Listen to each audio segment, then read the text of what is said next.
स्वागत आप सभी का ब्रेकिंग न्यूज चैनल में एक बार फिर से। तो आइए जानते हैं देश दुनिया की तमाम बड़ी खबरों को। पर उससे पहले आपसे निवेदन है कि आप इस वीडियो को लाइक कर दें, शेयर कर दें ताकि हमारा हौसला बढ़ता रहे। लॉकडाउन को लेकर पीएम मोदी की सीएम के साथ बैठक की 10 बड़ी बातें। जी आपको बता दें कि देश भर में कोरोना वायरस का प्रकोप बढ़ता ही जा रहा है। इसी बीच प्रधानमंत्री नरेंद्र मोदी ने देश के मुख्यमंत्रियों से 5वीं बार वीडियो कॉन्फ्रेंसिंग पर बात की। बैठक में पीएम मोदी ने राज्यों के हालत का जायजा लिया, लॉकडाउन, प्रवासी मजदूरों सहित कई मुद्दों पर चर्चा की। आइए जानते हैं बैठक की महत्वपूर्ण बड़ी बातें।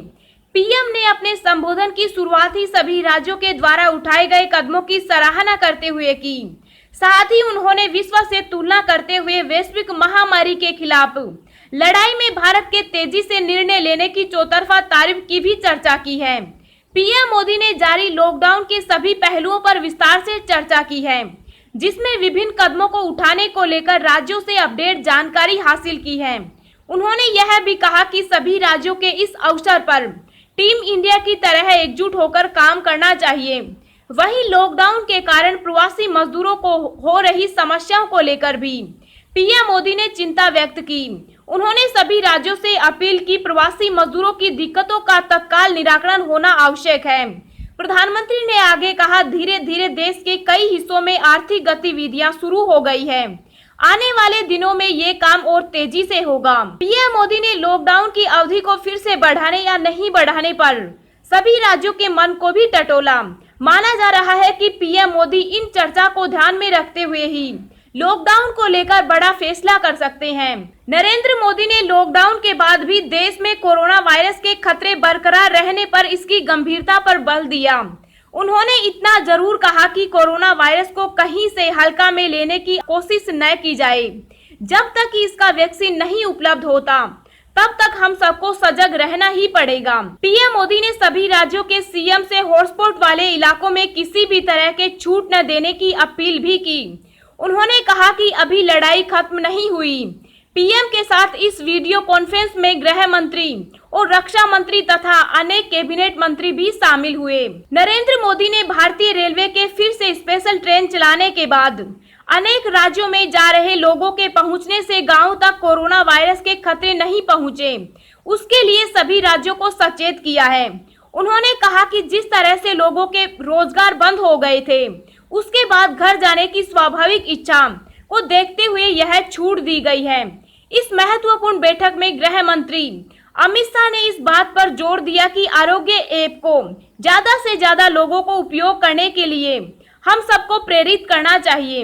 उन्होंने इस बात पर जोर दिया कि कोरोना को हराने के लिए यह ऐप कारगर सिद्ध हो सकता है। पीएम के साथ वीडियो कॉन्फ्रेंस में अनेक राज्यों ने स्पेशल ट्रेन चलाने की भारतीय रेलवे के फैसले की आलोचना की। राज्यों ने चिंता व्यक्त की, इससे कोरोना वायरस के प्रसार से उन्हें सामना करना पड़ सकता है। अनेक राज्यों के सीएम ने जारी लॉकडाउन को फिर से बढ़ाने पर जोर दिया। साथ ही जोन में पहले से बंटे देश में धीरे धीरे काम करने की अनुमति देने के केंद्र सरकार के प्रयासों की तारीफ भी की। पीएम मोदी ने कहा, राज्य मिलकर काम कर रहे हैं। कैबिनेट सचिव राज्यों के सचिव के साथ लगातार संपर्क में हैं। हमें संतुलित रणनीति के साथ आगे बढ़ना होगा। आप सभी के सुझावों से दिशा निर्देश निर्धारित होंगे।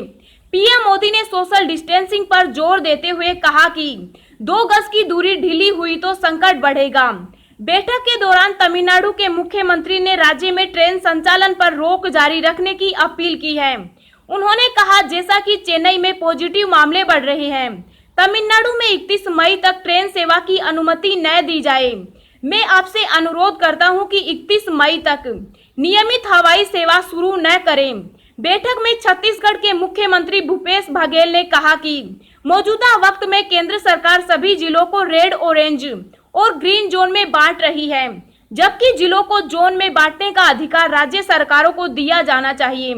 सीएम बघेल ने छत्तीसगढ़ में इस महामारी के दौरान राहत कार्यों को सुचारू रूप से चलाने के लिए पीएम मोदी से फंड देने की भी मांग की। बैठक में उन्होंने बताया कि आज गुजरात से प्रवासी मजदूरों को लेकर पहली ट्रेन छत्तीसगढ़ आई है। इन सभी मजदूरों को जांच कर उन्हें क्वारंटीन किया जा रहा है। बैठक में पश्चिम बंगाल की मुख्यमंत्री ममता बनर्जी ने केंद्र सरकार पर कोरोना के बहाने राजनीति करने का बड़ा आरोप लगाया है। सीएम ममता बनर्जी ने कहा कि कोरोना संकट पूरे देश की समस्या है और केंद्र सरकार इस पर सब कुछ पहले ही तय कर लेती है। हमसे या किसी अन्य राज्यों से भी विचार विमर्श नहीं किया जाता। क्या आपको लगता है लॉकडाउन आगे बढ़ेगा?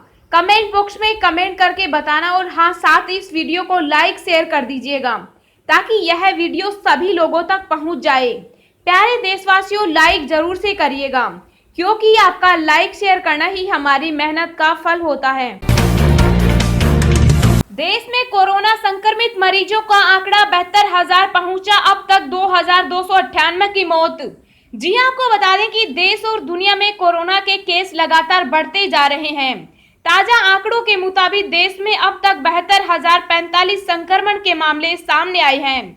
एक्टिव केस 47,105 हैं, जिसमें से अभी तक 2,298 लोग अपनी जान गंवा चुके। वहीं इसके बीच अच्छी खबर ये भी है कि अब तक 23,162 संक्रमित मरीज ठीक भी हो चुके। दुनिया भर में कोरोना वायरस की वजह से कुल 2,87,226 लोगों की जान जा चुकी है, जबकि वायरस से संक्रमित लोगों की संख्या 42 लाख हो गई।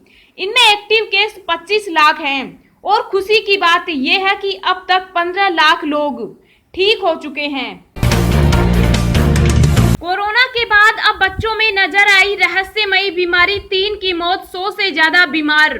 जी आपको बता दें कि कोरोना संक्रमण से जूझ रहे अमेरिका के न्यूयॉर्क में एक नई बीमारी ने दस्तक दी है। ये बीमारी बच्चों में फैल रही है और अकेले न्यूयॉर्क में 73 से ज्यादा बच्चे इसकी चपेट में हैं, जबकि 3 की मौत भी हो गई। पूरे अमेरिका में इस रहस्यमयी बीमारी के 100 से ज्यादा केस सामने आए हैं। सिर्फ अमेरिका ही नहीं, ब्रिटेन, फ्रांस, इटली और स्विट्जरलैंड में भी इस बीमारी की चपेट में 50 से ज्यादा बच्चे मिले हैं। मिली जानकारी के मुताबिक इसकी चपेट में आने वाले बच्चों की उम्र 2 से 15 साल है। शुरुआत में इसे कोरोना संक्रमण से संबंधित माना जा रहा था, लेकिन न्यूयॉर्क के गवर्नर ने बताया कि इस रहस्यमयी बीमारी वाले ज्यादातर बच्चों में सांस लेने में दिक्कत के लक्षण नहीं दिखे। क्यूमो ने भले ही मौत का आंकड़ा 3 बताया हो, लेकिन स्थानीय मीडिया इस बीमारी से 10 से ज्यादा बच्चों की मौत का दावा कर रही है। न्यूयॉर्क स्वास्थ्य विभाग ने भी बयान जारी कर बताया कि इस बात की जांच जारी है कि कुल कितने मामले हैं और मारे गए बच्चों में से कितनों की मौत इस बीमारी से हुई है। राज्यों को केंद्र का निर्देश, सड़कों और रेलवे ट्रैक के किनारे ना जाएं प्रवासी मजदूर। जी आपको बता दें कि कोरोना वायरस की वजह से देश में जारी लॉकडाउन के बीच केंद्रीय गृह सचिव अजय भल्ला ने सभी राज्यों और केंद्र शासित प्रदेशों के मुख्य सचिवों को श्रमिक विशेष ट्रेनें प्राप्त करने में सहयोग करने और फंसे हुए प्रवासी कामगारों के आवागमन की सुविधा को लेकर पत्र लिखा है। उन्होंने कहा कि प्रवासी सड़कों और रेलवे ट्रैक के किनारे ना जाएं।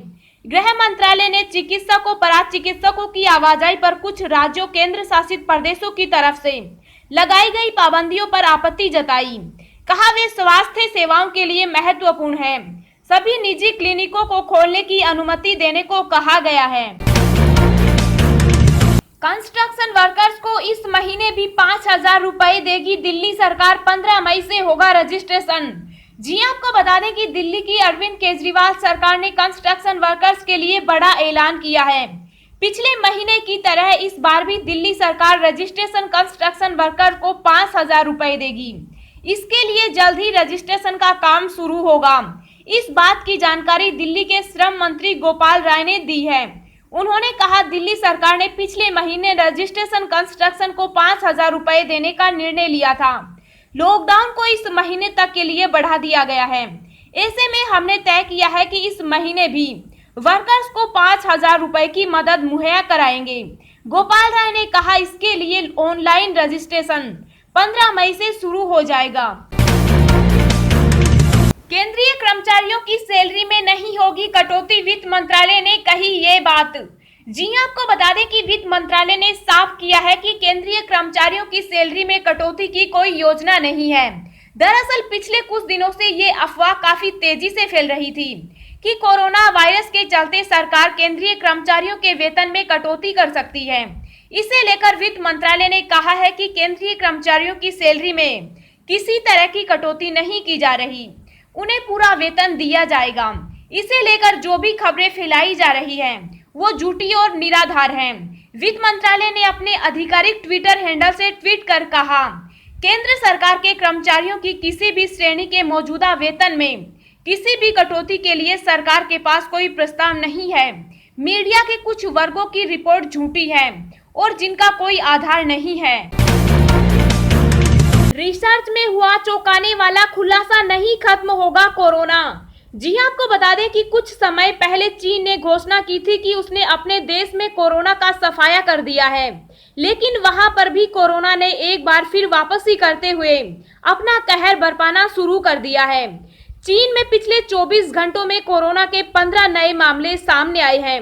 जिस वुहान शहर ने दुनिया को कोरोना गिफ्ट किया था, वहां पर लॉकडाउन को खत्म करने के बाद भी एक नया मामला सामने आया है, जिसके बाद डॉक्टर ने कहा कि कोरोना को हराना आसान नहीं है और यह लंबे समय तक लोगों को परेशान करता रहेगा।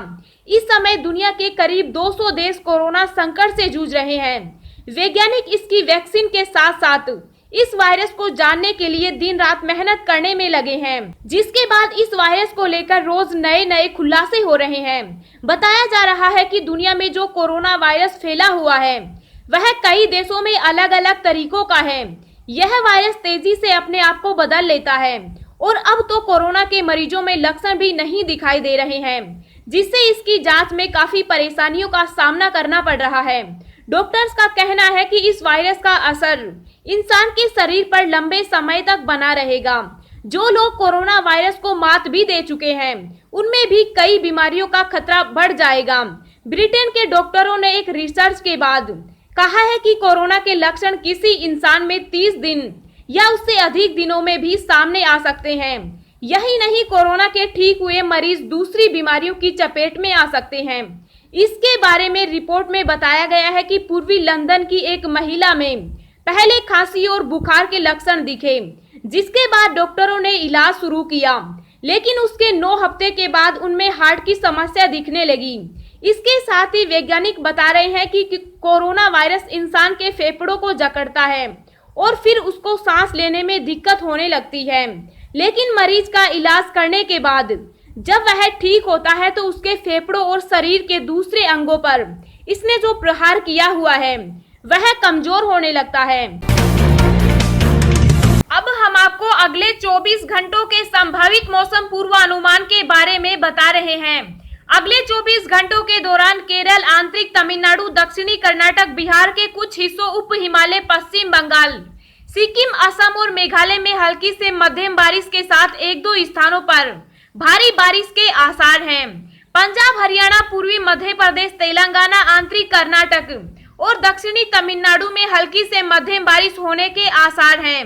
उत्तरी राजस्थान और दिल्ली में कुछ हिस्सों पर धूल भरी आंधी चल सकती है। ओडिशा और गंगीय पश्चिम बंगाल में 1-2 स्थानों पर गर्जना के साथ प्री मानसून वर्षा का अनुमान है। 24 लाख मजदूरों को मिला मनरेगा में रोजगार, पायलट बोले दूंगा काम। जी हां, आपको बता दें कि कोरोना वायरस के प्रकोप के बीच राजस्थान के गांव में मनरेगा के तहत मजदूरी मांगने के पिछले सारे रिकॉर्ड टूट गए हैं। 24 लाख मनरेगा मजदूरों के साथ राजस्थान गांव में मजदूरी देने वाला देश का नंबर 1 राज्य हो गया है। विभाग के मुखिया और राजस्थान के उप मुख्यमंत्री सचिन पायलट का कहना है कि राजस्थान में चाहे जितने मजदूर आ जाएं, गांव में एक व्यक्ति को भी बेरोजगार नहीं रहने दूंगा। लॉकडाउन 2.0 में 68,000 मजदूरों के साथ राजस्थान में मनरेगा का काम ग्रामीण विकास मंत्री सचिन पायलट ने शुरू करवाया था, मगर 20 दिनों के अंदर मनरेगा के तहत काम मांगने वाले मजदूरों की संख्या 24 लाख पहुंच गई है। इसमें से 12 लाख तो पिछले 11 दिनों में मनरेगा का काम मांगने आए हैं। उप मुख्यमंत्री सचिन पायलट का कहना है कि जिस तरह के हालात उनके शहरों में हो गए थे, इसे देखते हुए हमने पहले ही पहचान कर लिया था कि श्रमिक गांव लौटेंगे तो वहां पर गांव की अर्थव्यवस्था सुधारना जरूरी है। इसलिए हमने सबसे पहले इसके लिए कदम उठाने शुरू कर दिए थे। हमने सबसे पहले मनरेगा का काम देने के लिए नियमों को आसान बनाया।